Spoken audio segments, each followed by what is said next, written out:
Lagi kong naririnig sa mga tao that they gave unlimited chances waiting for people to change. But why we shouldn't wait for people to change? If naghihintay ka pa, maybe this is a sign for you to stop waiting. Hi, my name is Myrtle and this is Miss Myrtle's Thoughts. Here are the 3 things why you shouldn't wait for people to change. 1. People only change if they want to. Hindi natin sila mapipilit magbago. Human as we are, we have our own choice. At choice nila if magbabago sila o hindi. Siguro, yung pagmamahal nila para sa atin is not enough for them to change. Second, it's too risky to wait.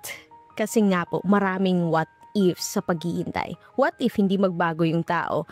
It may lead to disappointment and hindi mo napapansin, ilang taon ka nang naghihintay, wala pa ring nagbabago. Ito pa. Here's the last thing, the third one. You deserve consistency. Deserve mo ng consistent respect, deserve mo ng effort, deserve mo rin po ng mutual growth. Alam mo, ang ganda naman talaga ng transformation pag may patience at saka consistent support. Pero hindi dapat ito one-sided. Dapat pareho kayong nag-e-effort. At itong mga bagay na to, dapat po hindi po na-at risk yung peace of mind mo.